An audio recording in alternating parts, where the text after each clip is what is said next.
India Pakistan സംഘർഷത്തിന് പിന്നാലെ ഡൽഹിയിലെ പാകിസ്ഥാൻ ഹൈക്കമ്മീഷനിലെ പാക് ഉദ്യോഗസ്ഥനെതിരെ നടപടി വന്നിരിക്കുന്നു.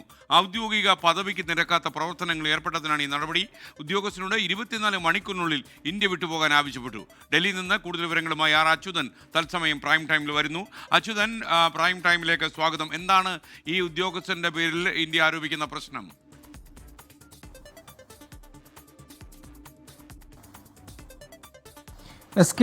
ഇന്ത്യ പാക്കുമായി ബന്ധപ്പെട്ടിട്ടുള്ള നയതന്ത്ര ബന്ധമെല്ലാം പൂർണ്ണമായി വിച്ഛേദിച്ച അവസ്ഥയിലാണ്. മാത്രമല്ല, രാജ്യസുരക്ഷയുമായി ബന്ധപ്പെട്ടിട്ടുള്ള ചില കർശന നടപടികൾ ഇതിനോടകം തന്നെ സ്വീകരിച്ച സാഹചര്യവുമുണ്ട്. എല്ലാ തരത്തിലുള്ള കാര്യങ്ങളും രാജ്യത്തിനകത്ത് നിരീക്ഷിച്ചു വരികയാണ്. ചില ചാര സംഘടനകൾ ഇന്ത്യക്കകത്ത് നടക്കുന്ന സൈനിക വിഷയങ്ങൾ ഉൾപ്പെടെ നടപടികൾ ഉൾപ്പെടെയുള്ള വിവരങ്ങൾ ചോർത്താൻ ശ്രമിക്കുന്നു എന്നതും നമ്മൾ കഴിഞ്ഞ മണിക്കൂറിൽ അതുമായി ബന്ധപ്പെട്ട് എല്ലാവരും ജാഗ്രതയോടെ ഇരിക്കണമെന്നും കേന്ദ്ര സർക്കാർ നിർദ്ദേശിക്കുകയുണ്ടായത്. എന്തായാലും അതിന് പിന്നാലെയാണ് ഇപ്പോൾ ഈ ഡൽഹിയിലെ പാകിസ്ഥാൻ ഹൈക്കമ്മീഷനിലെ പാക് ഉദ്യോഗസ്ഥനെതിരെ ഇപ്പോൾ ഒരു നടപടി ഉണ്ടായിരിക്കുന്നത്. അതിന്റെ പശ്ചാത്തലം എന്നുള്ളത് ഈ ഔദ്യോഗിക പദവിക്ക് നിരക്കാത്ത തരത്തിലുള്ള പ്രവർത്തനങ്ങളിൽ ഏർപ്പെട്ടു എന്നതാണ് ഇപ്പോൾ കണ്ടെത്തിയിരിക്കുന്നത്.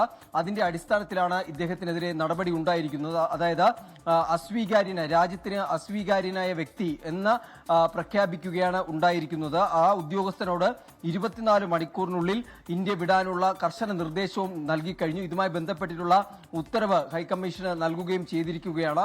എന്തായാലും ഈ രാജ്യത്തിന് നിരക്കാത്ത രീതിയിലുള്ള പ്രവർത്തനങ്ങൾ ഈ വ്യക്തിയുടെ ഭാഗത്തുനിന്നുണ്ടായി, ഈ ഉദ്യോഗസ്ഥന്റെ ഭാഗത്തുനിന്നുണ്ടായി എന്ന് നിരീക്ഷിച്ചുകൊണ്ടാണ്, കണ്ടെത്തിക്കൊണ്ടാണ് ഇപ്പോൾ നടപടി ഉണ്ടായിരിക്കുന്നത്.